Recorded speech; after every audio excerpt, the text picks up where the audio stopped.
All right, now we're ready to go. Welcome everyone to our monthly bridge lunch break. And today we are discussing what high water levels mean for the state of Michigan. My name is Amber DeLinde, and I am the membership director at Bridge Michigan, which is an online news publication. We're nonprofit and nonpartisan, and we write about issues that matter to the state of Michigan. Some of those issues often include environmental issues like the one we're going to talk about today. We hold these discussions monthly. Each one focuses on a different topic, something that's in the headlines at Bridge, something we've been talking about a lot recently, or something that our readers have told us is really something that they care a lot about. So that's how we have decide what these conversations are all about. And this one is an important and timely topic, talking about high water levels, particularly in the Great Lakes, which is something that is impacting Michigan this year and has been for several years. And we're just thrilled that all of you are willing to take your lunch hour to come and talk with us today. So the rundown for today's discussion, the first 45 minutes or thereabouts will begin as a discussion between Bridge environmental reporter Kelly House and our special guest today. For the last 15 minutes or so, we will open the discussion to reader questions for our panelists. Throughout the discussion, you can enter your questions into the chat window at any time. If you are on the phone today rather than on your computer, you can email your questions to me at membership@bridgemi.com, and I'll make sure that we add those to our list of questions for the meeting. As I mentioned, we will be recording this discussion, and we'll be posting that recording in Bridge, Michigan tomorrow. So if you had friends or family members who wanted to watch today but couldn't tune in, they can watch the recording tomorrow in Bridge. Now, I will pass it over to my colleague, Catherine Dougal, who is our Engagement and Development Specialist, who will introduce today's special guest panelists. Great, thank you so much for kicking us off, Amber. I am very excited today to be welcoming our three panelists. So in the interest of time, I will quickly introduce each of them. First, we have John Lamacchia, who is the Assistant Director of State and Federal Affairs for the Michigan Municipal League, where he advocates on behalf of cities and villages with a concentration on transportation, infrastructure, and energy issues. John joined the League in January of 2013 as a legislative associate. And in 2015, he was honored by the Michigan Society of Associates and Executives as one of 15 in 2015 Rising Leaders. Prior to joining the League, John served as Chief of Staff for former Senator John Gleason for 6 years, and previously worked in the office of former Senate Minority Leader Bob Emerson. John has a bachelor's degree in economics from Michigan State, go Green, and lives in DeWitt with his wife Dana and 2 children. Our next panelist is Melissa Wojciech. She currently holds 3 appointed positions with the Little Traverse Bay Bands of Ottawa Indians, the Tribal Historic Preservation Officer, Native American Graves Protection Act representative, and Michigan Anishinaabeg Cultural Protection Alliance treasurer. Her office is located on her ancestors' original land in beautiful resort town of Harbor Springs, Michigan. The program's mission is culture and tradition comes first, and bringing awareness, education, outreach, and collaboration partnerships to assure that tradition, cultural properties, and Indigenous knowledge are continued, protected, and acknowledged.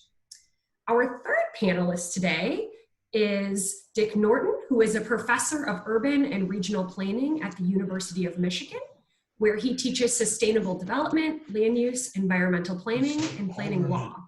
Since arriving at U of M almost 20 years ago, his research has focused on Great Lakes coastal shoreland management, especially with regard to how Michigan's coastal localities address their Great Lakes shoreland areas through their local master plans, zoning codes, and infrastructure policies, and how they might improve those efforts to become more resilient coastal communities. So with that quick introduction of all 3 of our panelists, I'm going to pass it over to Bridge Environment reporter Kelly House. Hi everyone, and thanks Amber and Catherine. Thanks everyone for taking the time to be here, and I know we're really looking forward to hearing your perspectives. And we have several reader questions coming in already, so that's great to see. But let's start out panelists with just a little bit about each of you so that readers know a little bit more about your areas of expertise and your connection to high water levels. And since this is the order in which you appear on my screen, could we go with John and then Melissa and then Richard? Yeah, thanks, Kelly. I'd be happy to kick this off, and appreciate you having us here today and the ability to represent the Municipal League and the 500 plus communities that we represent around the state. So for those of you that aren't familiar with the Michigan Municipal League, or MML as we commonly refer to it, we're a membership-based organization that represents cities and villages. We have roughly 520 members, both along the coast and inland, all being impacted by this issue, which is one of the reasons we're happy to be here to talk about it today. As was mentioned in my exceedingly long bio, I've been at the League for about 9 years now, with concentration on infrastructure, transportation issues, and then I've also dabbled in communications and technology, and then energy and environment. And I'm actually filling in for our environmental lobbyist today, who is off on leave, but I've worked on this issue long enough to understand what some of the issues are, and we're happy to bring sort of our knowledge and our expertise on the subject and let you know what our communities are experiencing on it and what we're intending to do and the conversation that we're having as a result.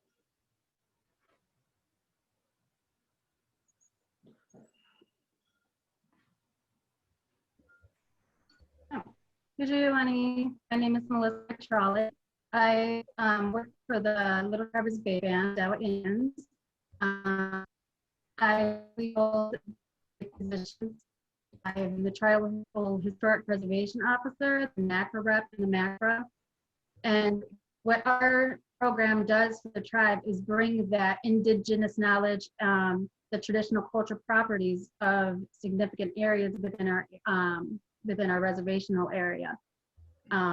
We have our resources the tribe offers, our program, so we all collaborate and work in surveying certain areas within the reservation area, make sure there's nothing, historical site. We work with the State Historic Preservation Office. We work with multiple agencies. We love partnering with individuals to bring that cultural aspect and that traditional value to the table. I'm here to, be able to work with one another to find, this common ground, and trying to find this way of being able to resolve this issue that, affects all of us along the lakeshore there. So I want to say miigwech, that means thank you in our language, and I'm happy to provide, the information from a cultural in the tribe's view. So miigwech. Okay, can you hear me, Kelly? Yes. Okay, so I'm Dick Norton. Again, I'm a professor of urban and regional planning at the University of Michigan. I started my career doing environmental policy analysis and planning. It turns out in this country, most local land use related environmental policy issues are addressed at the local government level, primarily through their planning and zoning authorities. So I went back to school, finished my PhD in city and regional planning, and I picked up my law degree. I'm very interested in the policy planning legal connections as they play themselves out. I studied coastal area management in North Carolina for my doctoral work, and then I came here to Michigan. So I've been studying coastal shoreline management on Michigan's Great Lakes and the larger Great Lakes for the last 20 years, collaborating extensively with coastal engineers who really understand how Great Lake shorelines work, how they compare to ocean coastal shorelines and inland shorelines, and they're like ocean coasts in a lot of ways, but they're unique too because of the way our lakes fluctuate. Work with coastal ecologists. I've published in legal texts, planning texts, policy analysis, and it's all about how do we reconcile the incredibly competing demands that we put on our coastal shorelines and allow folks who own property to enjoy their property, but also protect the natural resources those shorelines provide. Thank you all. And a lot of the points you just touched on, I think we'll get into a little more deeply as we go through the conversation. But to start with, just from each of your perspectives, what do you see as the biggest impacts of the high water levels that we're experiencing now? And that could be on Michigan's environment, on communities, on the economy. And I know you're all coming at it from a different angle. So, you know, maybe you can speak to your area of expertise. Does anyone want to take the lead on that? Should we go in reverse order? Sure. Go that way. The biggest impacts, we had an unusually long period of low water, and I think in that interim we had a lot of shoreland building. A lot of structures got built pretty close to the shore, and one of the problems, or one of the challenges, I'll say, on the Great Lakes shoreline is there's a background long-term erosion rate. A lot of the shorelines on the lakes are slowly eroding landward over time, especially on Lake Michigan. And so right now, with these extraordinarily high water levels that are totally natural, where we are now, with the lakes fluctuate naturally over time, we're seeing really aggressive erosion. That's prompting folks who have shoreline property to understandably want to armor the shoreline to protect those structures. But that's going to do long-term damage to the shoreline that may not recover, or take a very long time to recover, to the detriment of those shorelines. And so there's a huge amount of conflict and tension going on right now about what does it mean to own shoreline property, and what rights do the public have to use those shorelines, and how do we maintain them in a natural condition and protect property at the same time too. So I think that's the really pressing issue. And it looks like that's what folks are worried about from some of the questions popping up in the chat box.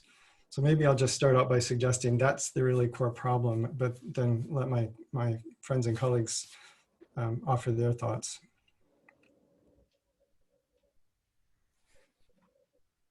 Doing it by your phone.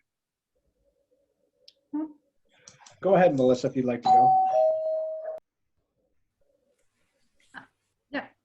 The way that it affects it through a tribal view and the traditional and cultural aspect of it, the lakeshore erosion affects the burials that are along those shorelines.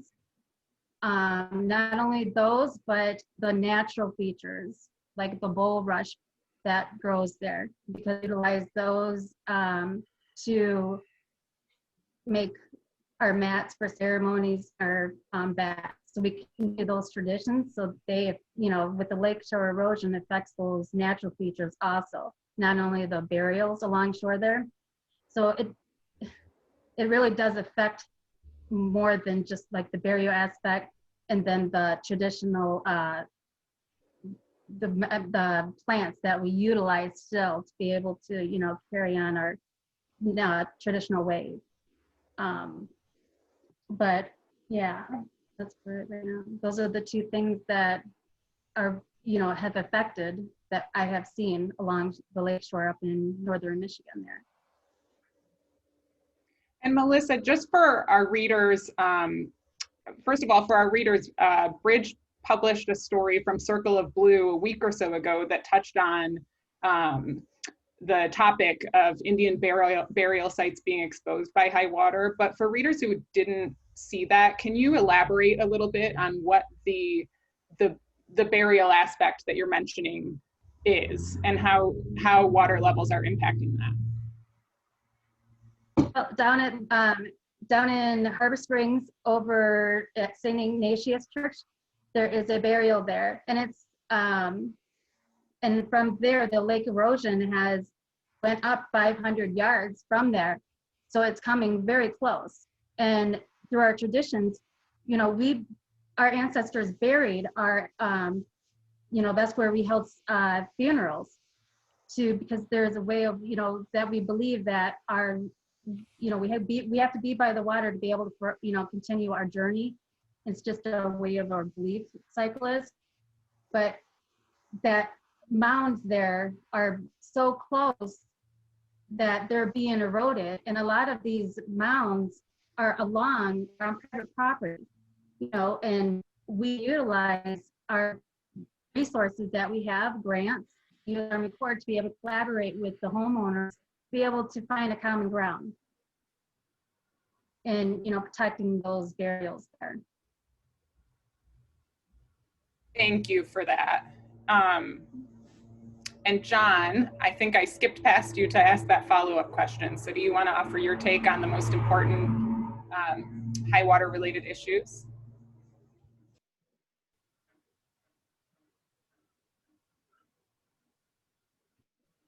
Oh, has John potentially been booted from the Zoom? I don't see him on here now. I just let everyone who's waiting back in. So in case he dropped off, hopefully he'll rejoin in just 1 second. I'll keep an eye on that. Great. So let's move on while we're waiting on that, and we can circle back to him when he's here.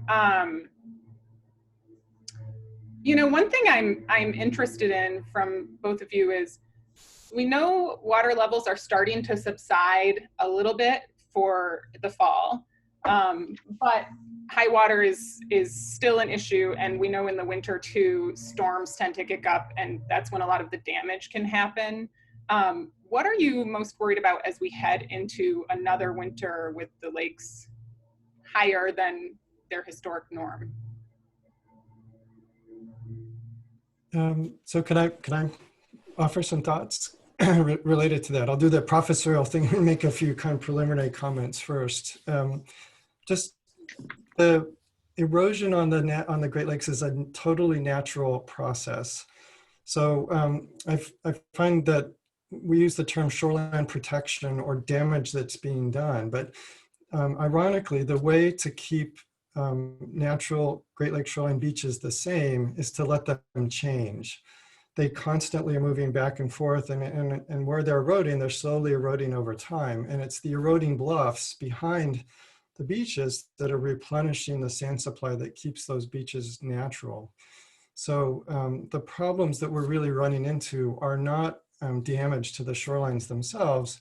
It's damage to the things that we've put on the shoreline that we don't want to change. And what Melissa's pointing out is that's really problematic when it's a burial ground that has really strong historical context, or it's problematic when there's a home that someone's invested in there. But if the idea is to somehow armor the shoreline to protect the shoreline, it's not going to protect it. It's actually going to destroy the shoreline. It will. What we know now, really good compelling engineering evidence, if you build a seawall strong enough to withstand the lakes, you'll lose the beach.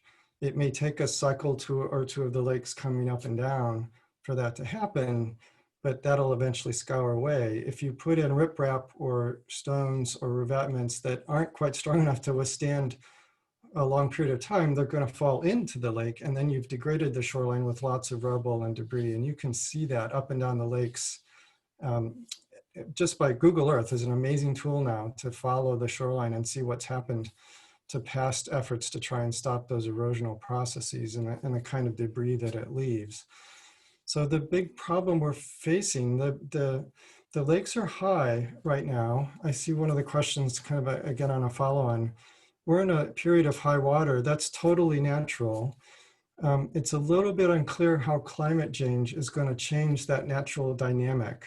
The best science I've seen lately is that the thinking is that the long-term lake levels are probably going to stay on average about where they've been, but we're going to see the highs get higher and the lows get lower, and maybe the period in between be shorter, which probably means we're going to see more periods of aggressive erosion happening in the foreseeable future than what we've had for the last 15 years. That was actually a pretty unusual long period of low water levels, which allowed the beaches to build up in a dramatic way. But now we're really seeing the effects of the lakes coming back up.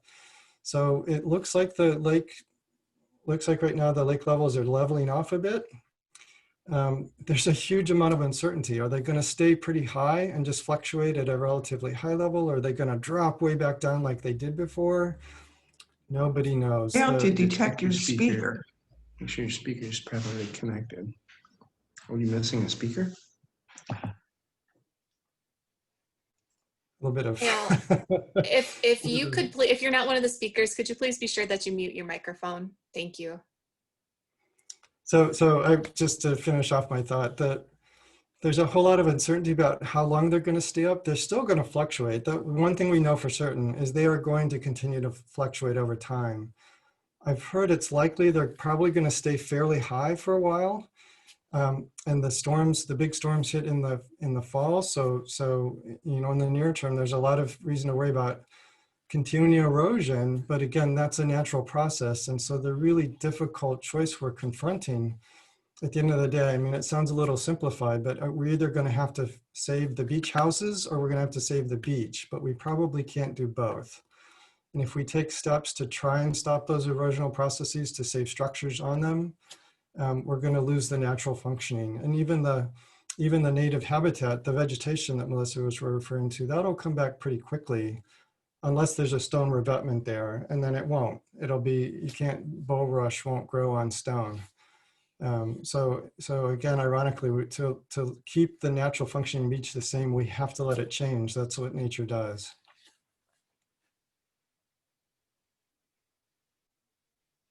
I don't know, Melissa, if you want to follow on with that. I don't think John is back.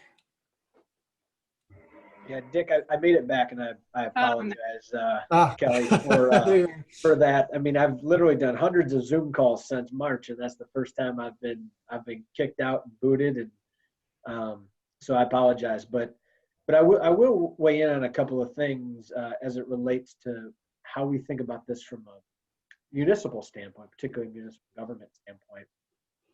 Also recognizing that there are multiple layers to government, and I'll probably expand on that point at some point later on in this conversation, but everything from the feds to the state, to cities, to villages, to counties, to county road commissions, you name it, right? There's a lot that's out there.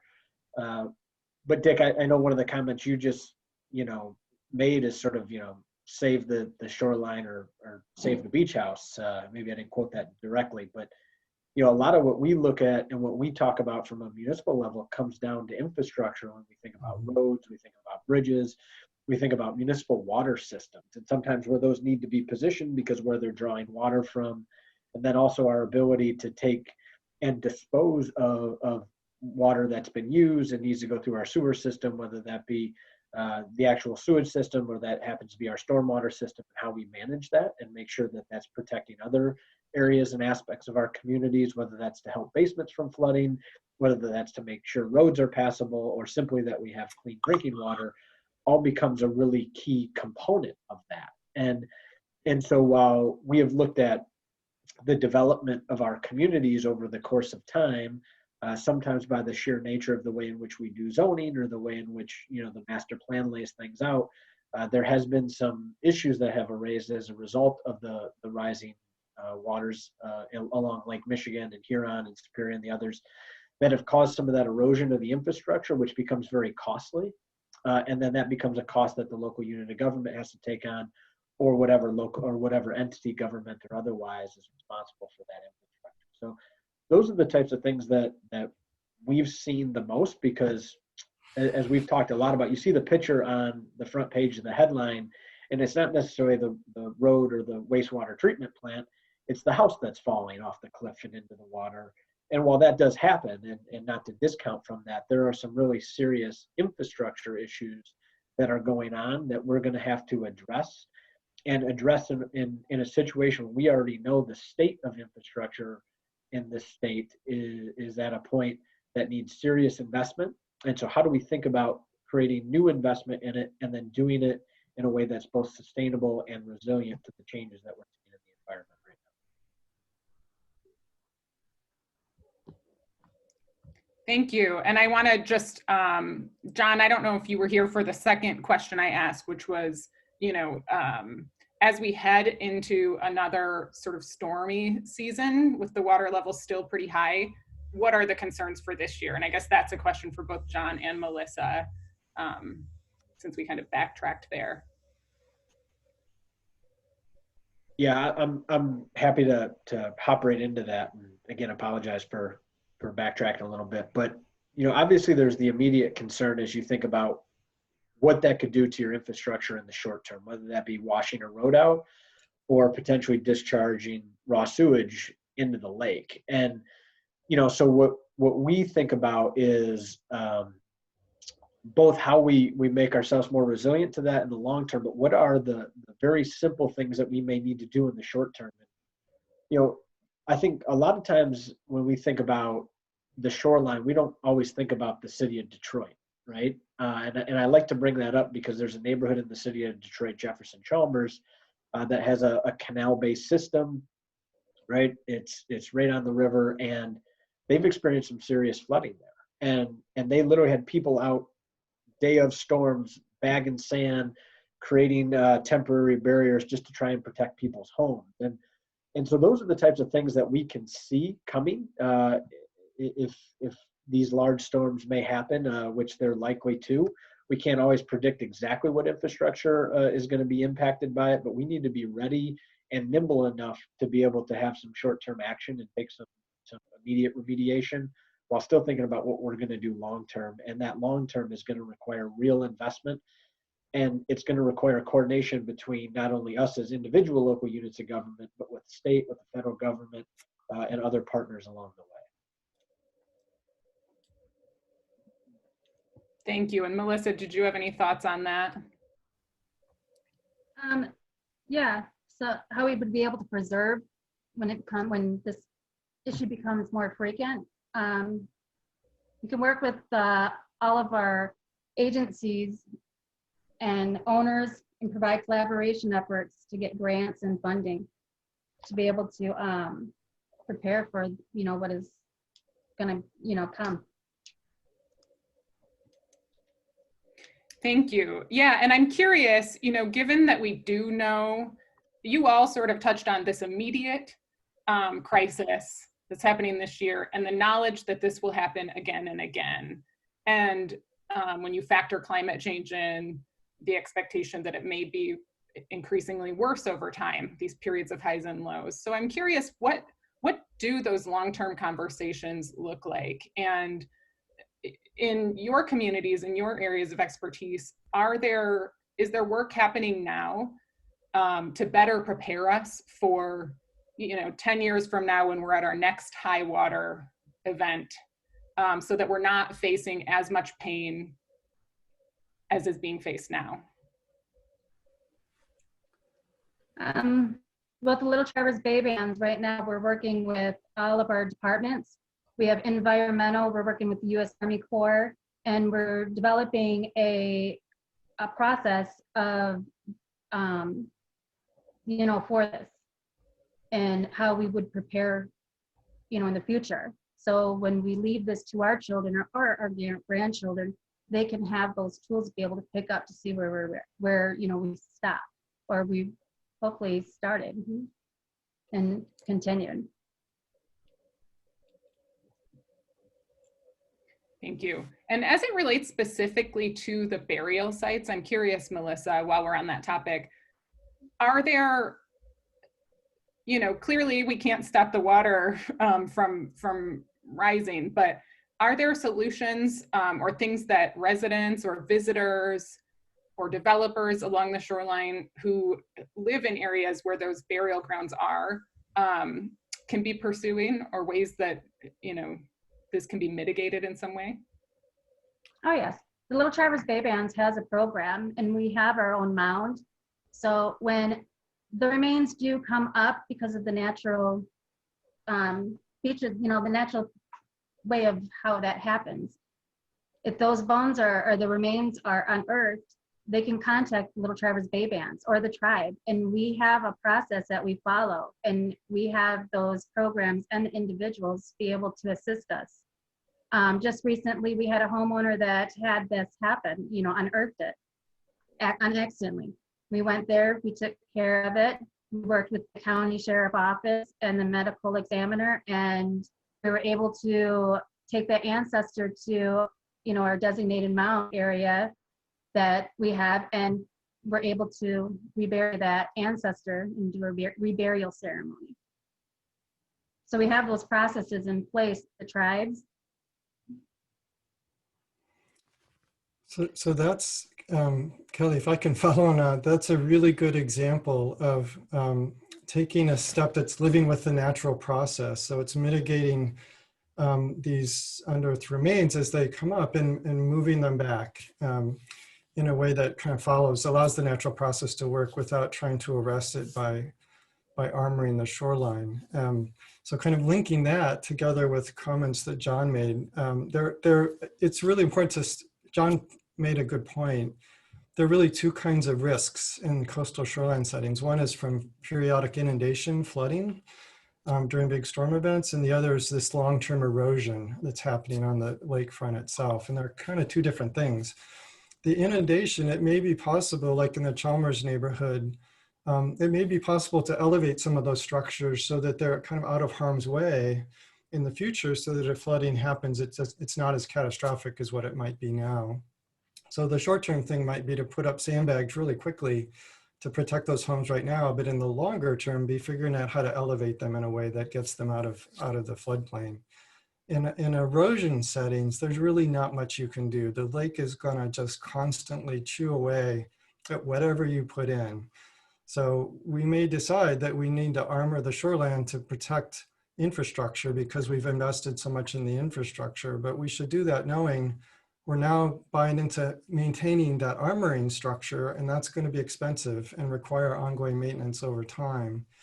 So whether it's a home or infrastructure, really the two choices are, we can either start to move away from the shoreline and let the shorelines do what the shoreline is going to want to do, or we can kind of fight it with armoring structures, but that's going to come at the expense of the natural features of the beach, and it's going to come at a lot of cost to maintain those structures. And then that gets into big questions about who's going to pay for that, who's going to pay for those armoring structures over time. So again, that's the big conflict we're running up against. I'll stop there and see if you have another question. Yeah, Kelly, if I can chime in on that, because I think it's a really interesting question, and a point that I want to highlight on this is, you know, when we think about what's happening at the municipal level, one, there's no specific solution that every single community can put in place because it's unique, right? But there are some thought processes that need to take place to make sure that we get everybody on the same page and on the same wavelength. And I don't know that that's where we sit today. I think everybody's understanding of this and their thought process around it is a little bit different. And, you know, I will highlight the fact that the governor just last week, I believe, or maybe the week before, created this community catalyst grant and programming, which will allow our members and other local units of government to go in and get some training and get some additional knowledge on emergency preparedness and how to handle situations like this. And I do think, you know, Dick, the things that you had mentioned about what we do about with, you know, the inundation versus sort of the long term is important. And just the thought process of how we manage stormwater in this state is behind the times a little bit. But my broader point here is knowing that we are all unique. I think this solution is really going to come down to regional thought processes or even statewide or nationwide thought processes, and making sure that we recognize we have to work across disciplines, okay? Because even in individual communities, right, you have the DPW department, you have management, you have Parks and Rec, but then you couple that with, you know, state roads and their infrastructure, you couple that with county roads and their infrastructure, and we all start to worry about our own individualized piece of this. And that's a good way, I think, to kind of continue with this problem and continue to see some of the issues that we're facing in terms of solutions. But if we can get more into working across those disciplines and having more regional approaches and educating people so we're all coming at it from the same spot, I think is what will lead to our success, both short-term and long-term when you talk about that 10-year window. That I did John's comment. We're kind of playing off of each other. I wanted to make another point. There are these long-term solutions, which is really figuring out where are we going to armor and kind of maintain that, and where are we going to try and start moving back and let things function naturally. Those are the long-term questions. And if we do that, how do we do it, and who's going to pay for it, and all those questions. In the short term, in this really pressing period of time, there are some better short-term options than stone revetments, and where we're headed is beach nourishment projects, where you pull sand from maybe a landward source and put it on the beach to provide some temporary relief. The good news with that is it's a natural solution and that you're just putting sand on the beach. The downside is you have to be careful where you draw the sand from so you don't do more damage than good. And you have to recognize that sand could be washed away in one storm. If that was the storm you needed protection from, maybe it worked, but it may be a short-term solution. The other possible option, people are now putting in these really big, they're called geotubes. They're honking big sandbags. And they have the benefit of providing some short-term relief, but once the lakes go back down, you can open them up, dump the sand out, and it returns it to a natural condition. Again, you have to have a good sand source for that and be able to get it in safely. And both of those options are still just kind of delaying that inevitable long-term erosional process. So the best thing to do would be to kind of maybe do those short-term things if you have to, because you're immediately in danger, but also be recognizing the time may come where you really do have to pick up your structures and move them back, because it's just going to keep happening over and over again. And there's pretty good evidence on the lakes. So one of the challenging thing on our Great Lakes is all of this is happening in a dance. It's a two-step landward, one-step lakeward process, because when the lakes are high, we really erode quickly, but when they go back down, we get this period of relief, and it looks like, maybe the beaches have come back and we don't have any problems anymore, but they'll come back up. The water levels will come back up and they'll continue to erode. And we're starting to see real evidence that if you armor the shoreline, even during periods of low water, you're going to eventually lose the beach. So the long-term consequences of hardened armoring are pretty compelling and remarkable. So I'm curious from each of you, there was a lot just said about sort of the need for regional planning and collaboration, the fact that money is a major issue when it comes to thinking about these long-term strategies as opposed to sort of the short-term, how do we deal with it right now? I guess a two-pronged question. The other piece that I think about is policy. Are there policy changes or policy issues that would be helpful when it comes to thinking about how we can cope with what we know will happen again? And then two, are there other barriers in general, in addition to the money and the collaboration across disciplines that each of you mentioned?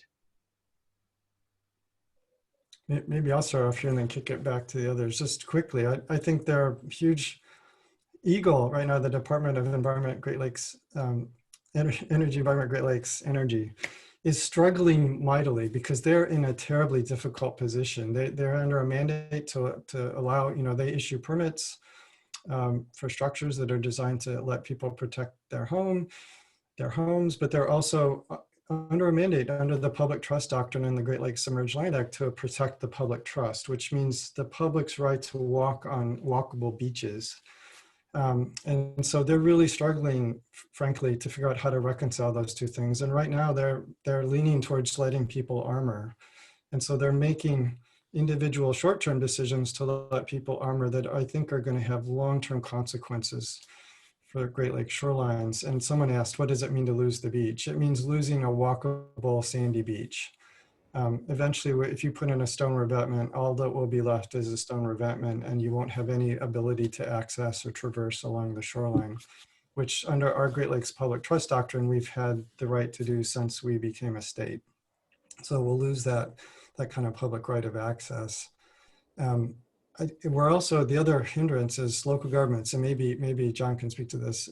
We have almost 300 units of government in Michigan that touch a Great Lake. 90+% of them have 10,000 or fewer residents. Most of them are townships. They've got very limited capacity to do technical studies or intense policy making. So they're also in a difficult place because they have a lot of authority to kind of manage nearshore development that you would want to manage in a way to protect the shoreline. But they don't have the capacity or the time. And for a long time, they didn't really pay attention because the lakes were low. So there are both kind of regional, kind of state to local constraints and challenges in terms of coordinating. And then even within EGLE, they're kind of coordinating, how do we reconcile these competing demands on us? And the state is struggling mightily, I think, to figure out how to do that right now. Melissa or John, do you have thoughts on sort of those questions of long-term policy or barriers to, the actions that we need to cope with this long-term? I can go ahead. Yeah, the main concern is with the tribe is allowing, like, the most important is including the tribes and their resources at that planning phases, during and all planning phases, so that we don't run into the situations of a burial being unearthed. This way that we're at that table so we can bring our information and our expertise and our people that we have in place to be able to provide that information. And that's through all levels of government, regardless of like what funds they're used. Because right now, if they use federal funds, that's when the tribes are involved. But if they don't use federal funds, then that's when they don't consult with the tribes. So, but to, be all good neighbors and work with one another, that's what I see a problem with us, is not having a table, a seat at the table during the planning phases. So. And does that come down, sorry, I'm just curious, with so much of the coastline being, owned by individual landowners, and in times like these, lots of people are making various decisions along the shoreline about protection or what to do. Does that impact, or have you had instances of that impacting tribal burial sites as well? And what would you do if you're a landowner who's concerned about how to take the appropriate steps? A lot of it is not having the education out there.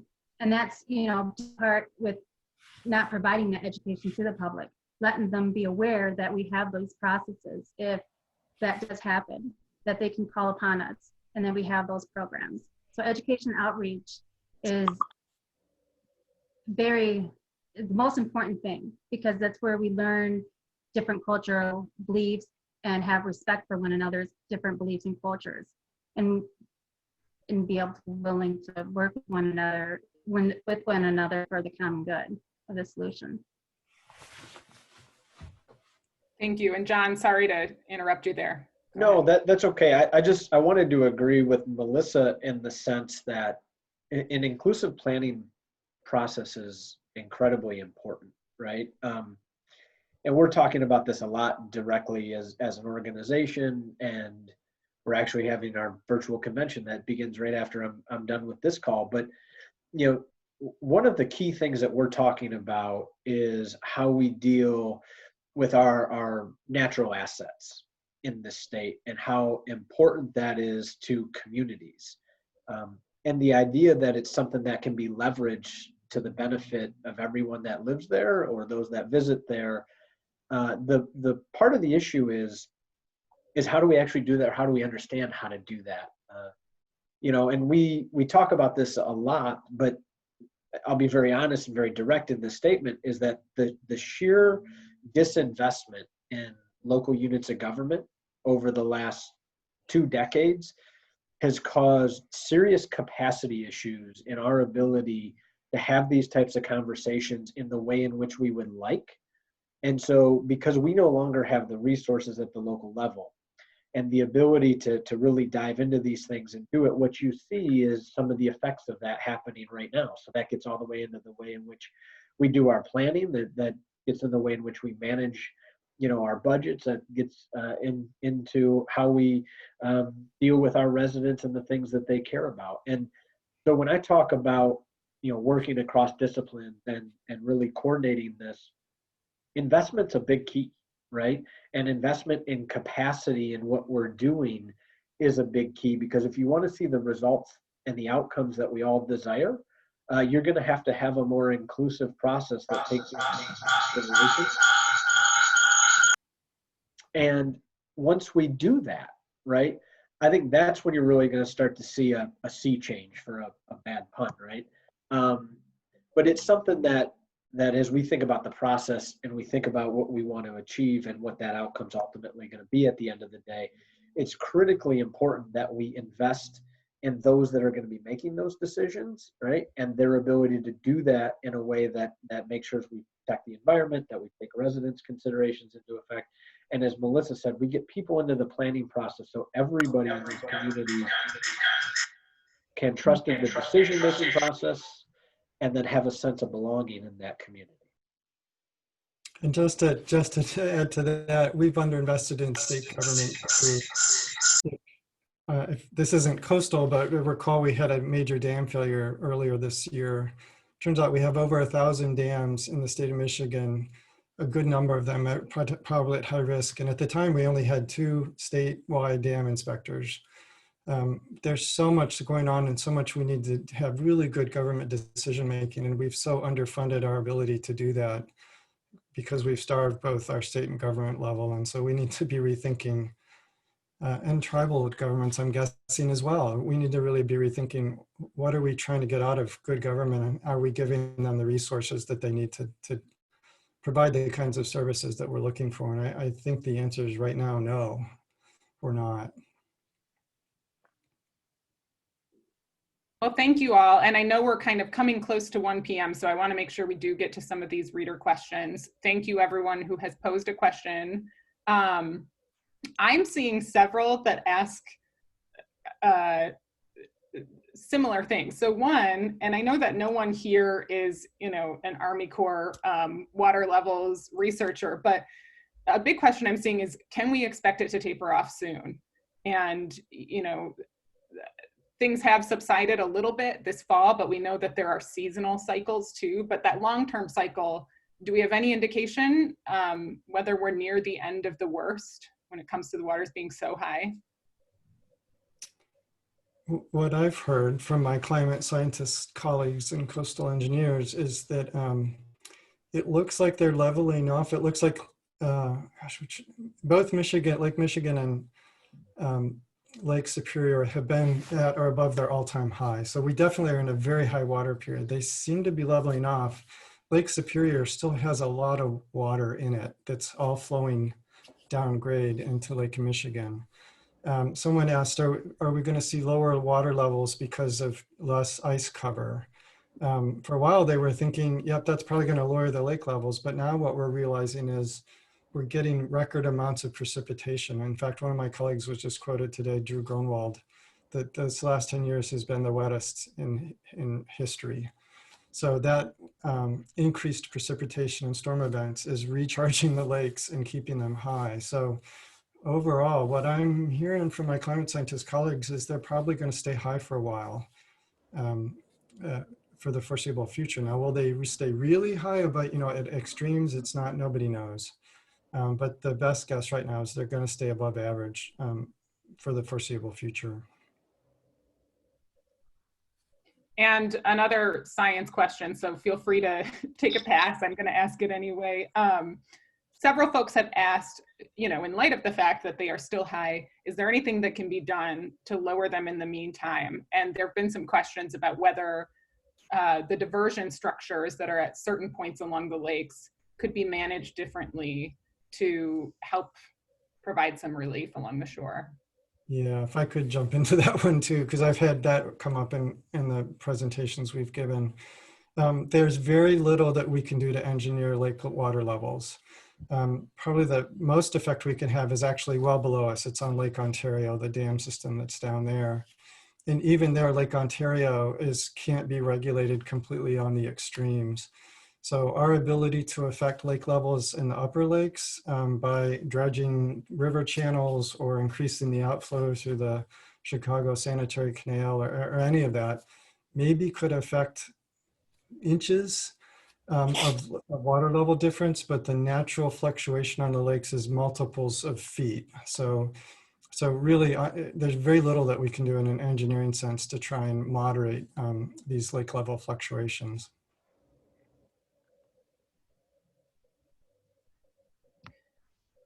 Thank you. And another question, sort of a policy question that I'm seeing from several readers, gets to this question of to harden or not to harden the shoreline and the impacts of that. So I guess a multi-pronged questions so that each of you maybe can have a stab at your area of expertise within it, you know. Over under, is armoring a good solution, at least for the near term? And then another question that I see repeatedly is, what can neighbors or even local governments do to sort of address the proliferation of armoring if it's not something that they want to see nearby?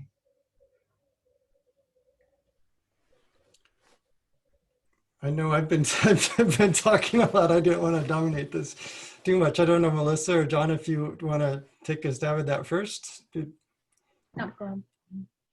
Well, Dick, I mean, I'll take the pressure off of you for answering first in this one. And honestly, I don't know that there's a perfect answer for us as representatives of municipal government, right? Because one, there's not a one size fits all. As I mentioned, many communities are unique in the way in which they do that. And you know, to suggest that I can sit here today and say that, you know, it's going to work one way or another, is this best or is that best? I mean, a lot of that needs to be done at the individual community by community situation, looking at, you know, what their land use policy is, looking at where their infrastructure is, and doing that. And I, you know, Kelly, I saw a question on here about the capacity as I was talking about that. I mean, that's so critical to being able to make those decisions and do it in a way that's, you know, not just, you know, having an impact on their community, but the communities that surround them and the residents that surround them and those that come to their communities for recreation or otherwise. And that's why I get back to, you know, to the investment side, not just from a pure infrastructure standpoint, but the fact, again, of throwing out big numbers, right? I mean, over $8 billion has been disinvested in local government over the last decade and a half, almost 2 decades. That's something that is very tangible, that should that not have happened, our ability to manage and address issues would be much different than they are today. And I think we would see much different results because of that. So I'll jump in and kind of keep going with that. I want to be clear to folks. I totally understand that shoreline property owners have invested a lot in their property and want to protect them. That's a completely understandable thing to do. And I totally understand cities that have expensive infrastructure in place are very wary of trying to move it because it's really expensive to do that. But the reality of the dynamics of the lakes is the lakes are going to keep pounding away at anything that is there and push them landward. And so I think communities have to decide what are the trade-offs we're willing to take. The one thing I am sure of, there's no perfect bullet solution. There's no way to engineer a shoreline that will maintain its natural features and also stop erosional processes. So again, I'm talking about mainly the shorefront erosion.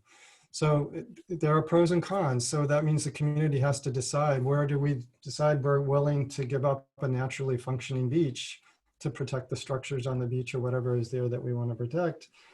Or where do we decide that we want to have a naturally functioning beach because of the access it provides and the economic base that it gives us? Most folks visiting the beach, I hazard, don't want to go there to be in a house. They want to be there to be able to walk the beach. Well, if you lose the beach, you've probably lost the economic base for your community if you're a tourism community. So what I want to just make sure is folks recognize there are consequences to the choices they're making over the long term, and they should really be careful in thinking through which choices they make and know what those long-term consequences are. And unhappily, I don't think in this case we can have our cake and eat it too. We just have to make difficult choices about what are we going to prioritize and where are we going to spend our money and what kind of natural environment do we want to have. So that's going to take work. That's going to be coordinating neighboring jurisdictions. It's going to be coordinating between the state and the local governments and coordinating with the regional watershed councils.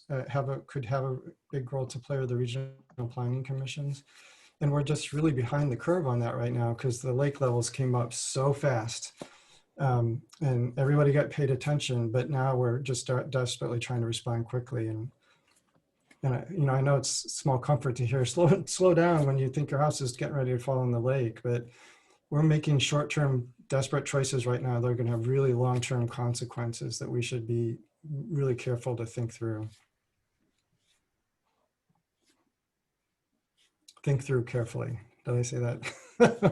Trying to use English while I'm speaking off the cuff. Thank you. And I think all of you have mentioned at various points in this conversation the need for collaboration, collaboration and inclusion of tribes early on, so it's not something that they're brought to the table later when it's too late. Collaboration with local communities that maybe don't have the resources to address those long-term questions. So one reader question is, what actions are needed to create lasting and equitable partnerships between states, feds, tribal nations, and even internationally with Canada?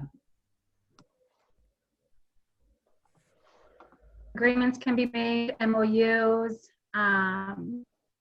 they can be put in policies, written in them, change at the government level, rewrite the policies.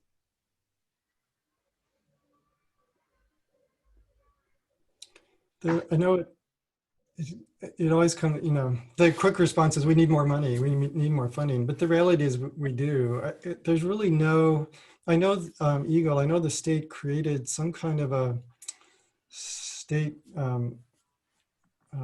committee to study this. I haven't heard what's of that yet, and I know that I've been doing a lot of work with the state's Michigan Coastal Management Program, which is all about trying to figure out how to help local governments better be able to plan for and manage their shoreline. So there's a lot of communication going on that way.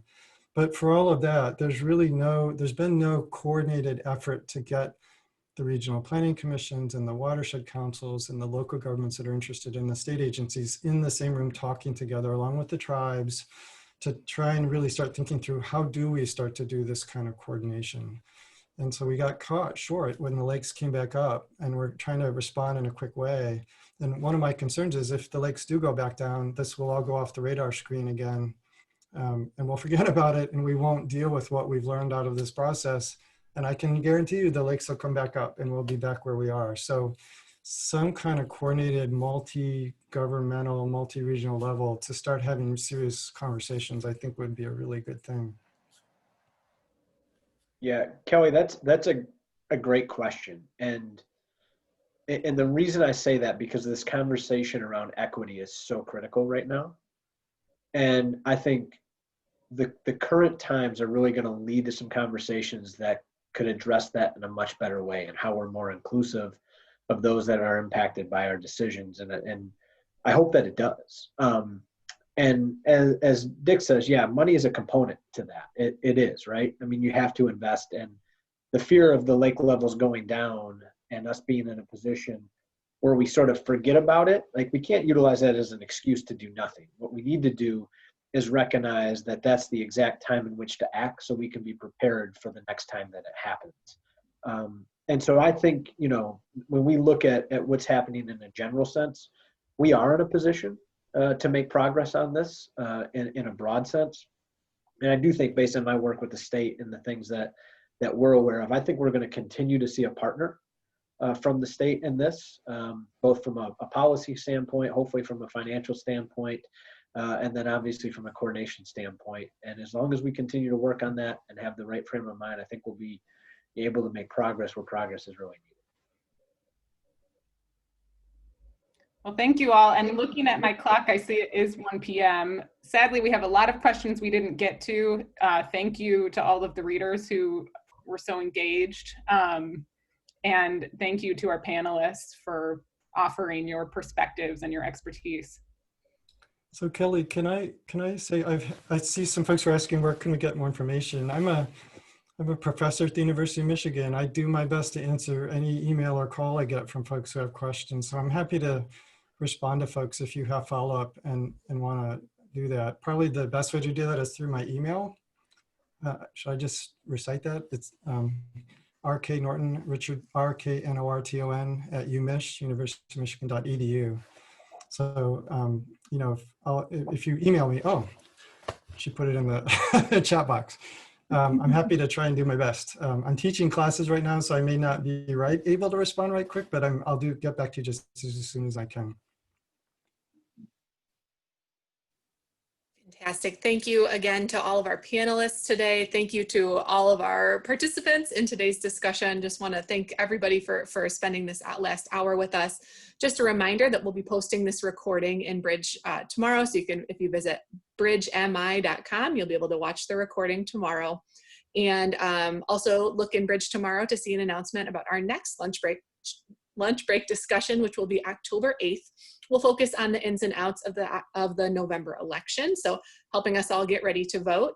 Thank you again so much to everyone for being here today. I hope you have a wonderful day, and hopefully we'll talk to you again soon. Take care. Bye-bye. Thanks, everyone.